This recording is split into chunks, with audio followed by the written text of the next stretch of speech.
Você está no canal Eu Estudo a Lição com o pastor Samuel Camilo. Hoje é segunda-feira, dia 12 de fevereiro de 2024. E o tema que estudaremos na nossa lição da Escola Sabatina é Crie em mim um coração puro. O texto que serve como base para o nosso estudo é Salmo 51, versos 1 a 5, que diz assim: Compadece-te de mim, ó Deus, segundo a tua benignidade e segundo a multidão das suas misericórdias. Apaga as minhas transgressões. Lava-me completamente da minha iniquidade e purifica-me do meu pecado, pois conheço as minhas transgressões e o meu pecado está sempre diante de mim. Pequei contra ti somente, fiz o que é mal perante os teus olhos, de maneira que serás tido por justo se no teu falar e puro no teu julgar. Eu nasci em iniquidade e em pecado me gerou a minha mãe. Continue aqui, por favor, ainda com os versículos, a partir do versículo 6. Eis que te comprases na verdade, no íntimo e no recôndito fazes conhecer a sabedoria. Purifica-me com ensopo e ficarei limpo. Lava-me e ficarei mais alvo do que a neve. Faze-me ouvir o júbilo da alegria, para que exultem os ossos que esmagaste. Esconde o rosto dos meus pecados e apaga todas as minhas iniquidades. Cria em mim, ó Deus, um coração puro e renova dentro de mim um espírito inabalável. Esse texto, ou esse salmo, Salmo 51, foi um salmo escrito por Davi num dos momentos mais difíceis da sua história. Davi havia realmente cometido um pecado terrível, não apenas contra Deus, mas também contra o seu próximo. Davi, nessa altura, ele não tinha saído em guerra junto com Joabe, general do exército, e enquanto o exército estava em batalha, ele estava no seu palácio e em determinado momento, olhando da varanda do seu palácio, ele percebeu a esposa de um dos seus, de um dos seus oficiais que se banhava. Ele a cobiçou, mandou buscá-la. E ele acabou tendo um caso amoroso com essa mulher, que era Betseba. Depois de algum tempo, ela mandou um recado para ele dizendo que estava grávida dele.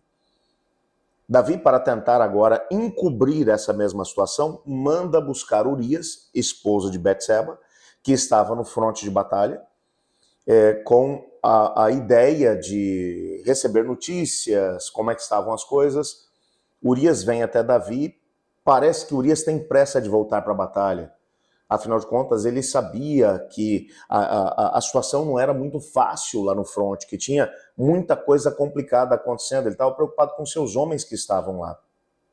Davi, entretanto, vai meio que enrolando Urias naquele tempo em que ele está ali no palácio.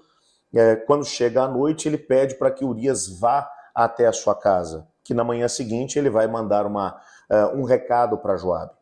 Antes que o Urias saísse, Davi embebeda Urias. Você imagina tudo isso, tudo fazendo parte de um grande complô para fazer com que Urias fosse para casa e então o filho que Betseba estava carregando, que pudesse ser tido como de Urias. Entretanto, Urias, depois de sair da presença de Davi, vai dormir no alojamento junto com os guardas. Davi é informado a respeito disso e ele manda falar com Urias: como é que você não vai para a sua casa? Ele vai dizer assim: como é que eu poderia dormir na minha casa junto com a minha esposa enquanto os meus homens estão no fronte de guerra? Isso não seria justo. Davi aproveita que ele está um pouco mais alto por causa da bebida alcoólica que havia dado para ele e pede para que os homens o levem até a casa dele. Urias, entretanto, se nega a entrar e dorme na entrada da casa. Na manhã seguinte, ele chama Urias e manda um recado por Urias para o general Joabe. Coloque Urias bem no fronte de guerra, aonde as flechas costumam cair. Bom, para encurtar a história, Urias acabou sendo morto em batalha. Quando o recado chegou para Davi, Davi ele se faz de alguém que está se sentindo realmente pesaroso pela perda de Urias, e vai dizer ao povo, olha, e o pior é que a viúva do Urias está grávida, eu vou assumir essa mulher, a mulher de Urias, como se fosse minha, vou cuidar dela, e esse filho do Urias eu vou criar como se fosse meu. Você imagina tudo isso? O plano dele era perfeito, e ele ainda ia sair como, por cima de toda essa situação, como um homem de muito bom coração. Ele apenas se esqueceu de que Deus vê todas as coisas, e o Deus que vê todas as coisas manda um recado para ele através do profeta Natan. Eu vi o que você fez. E o que você fez não está certo. Se você queria algo mais, você deveria ter pedido a mim, eu teria dado a você. Mas o que você fez não é justo. O fato é que Davi, ele cai em si e diz, pequei, eu pequei. E ele clama a Deus, ele rasga as suas vestes, porque agora vem as consequências.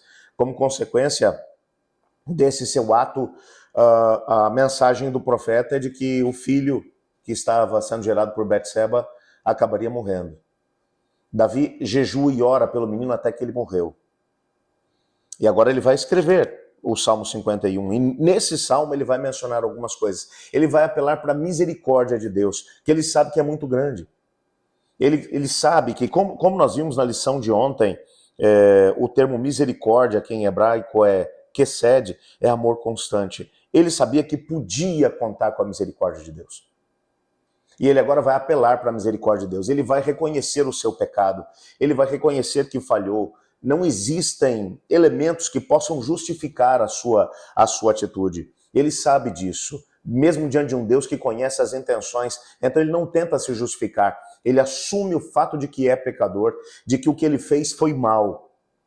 E ele agora vai clamar a Deus dizendo, Senhor, cria em mim, Senhor, um coração puro. Versículo 10 do capítulo 51 vai trazer exatamente essa mesma ideia. Veja, só para a gente poder relembrar aqui, o texto vai dizer assim, cria em mim, ó Deus, um coração puro e renova dentro de mim um espírito inabalável. A palavra criar aqui, que é traduzido como criar, é a palavra bará. Bará é a mesma palavra que vai aparecer lá em Gênesis no capítulo 1, quando a Bíblia vai dizer, no princípio criou Deus o céu e a terra. Em hebraico, Bereshit bara Elohim, numa antiguidade remota, num princípio absoluto, antes que qualquer coisa existisse, criou Deus. A palavra criar aqui é criar a partir do nada, é criar sem matéria pré-existente. É um ato que pertence só a Deus, só Deus pode fazer isso. Davi está usando essa palavra para poder descrever o que ele esperava que Deus fizesse por ele. Cria em mim, Senhor, cria do nada, cria sem matéria pré-existente, faz com que as coisas aconteçam da forma como o Senhor sabe que tem que acontecer. E ele clama a Deus, ele busca a Deus, ele espera de Deus uma resposta. Sabe, quando você conhece a Deus, é quando você sabe do que Deus é capaz. Quando você sabe qual é o sentimento da parte de Deus, então você pode ter a plena certeza de que a sua misericórdia dura para sempre também na tua história. Às vezes as pessoas têm dificuldade de poder buscar a Deus e reconhecer que erraram, porque pensam, o que Deus vai pensar de mim? O que Deus está pensando de mim agora? Há uma coisa que, para mim, na minha perspectiva, mudou completamente a minha maneira de poder encarar Deus. É claro que a gente sabe que a gente está num mundo onde existe dor, sofrimento, morte, e tem um inimigo terrível que luta para tentar fazer com que nós caiamos em pecado e depois nos acusar diante de Deus. E ao mesmo tempo nos acusa diante de nós mesmos, chega no nosso ouvido e vai dizendo, você vai ter coragem de buscar Deus depois de tudo que você fez, você não merece, o que é que Deus vai pensar de você? Nós temos que nos lembrar de quem é Deus. Deus é o soberano absoluto, criador de todas as coisas, inclusive do próprio tempo. A noção de passado, presente e futuro foi criada por ele. Então ele está acima do tempo e do espaço. É exatamente por isso que a Bíblia vai dizer que Deus é eterno. Ou seja, ele está acima dessa noção de tempo que ele mesmo criou. Então, não existe nada que nós possamos fazer que possa, de alguma forma, pegar Deus desprevenido. Ele conhece tudo. Antes que nós cometêssemos os pecados que cometemos, Deus já sabia que nós cometeríamos. E isso não fez com que ele nos tratasse de uma forma diferente daquela que ele trataria se não soubesse. Ele dá todas as oportunidades para que nós tomemos as decisões certas. O que significa que o pecado que cometemos, Deus já sabia que ele seria cometido. E ainda assim Ele nos ama, e ainda assim Ele quer nos atrair a si mesmo. Por quê? Porque a sua misericórdia dura para sempre, que excede. Mas o único capaz, pela mesma misericórdia, de criar a partir do nada, sem matéria pré-existente, através do poder da palavra, um coração puro, é Deus.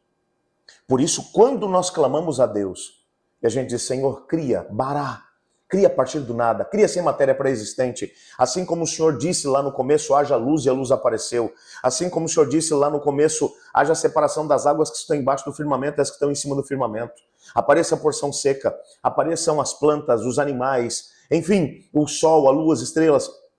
Amigo, o mesmo poder que criou a partir do nada é o poder que hoje está à nossa disposição, através do Deus Criador, que tem uma misericórdia que dura para sempre. Que nada pode fazer com que ele tenha um conhecimento diferente da nossa história do que o que ele tem. Antes que nós pensássemos ou fizéssemos alguma coisa, ele já sabia que isso iria acontecer. E ainda assim ele nos ama. Seu amor dura para sempre.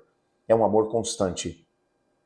Nessa perspectiva, esse Deus olha para você e para mim e diz, pede que eu crie em você um coração puro, um espírito inabalável, que eu te purifique com hisopo para que você fique limpo. Não significa que Deus vai, de alguma forma, remover o ato que cometemos. Não, o ato que cometemos ele vai continuar lá.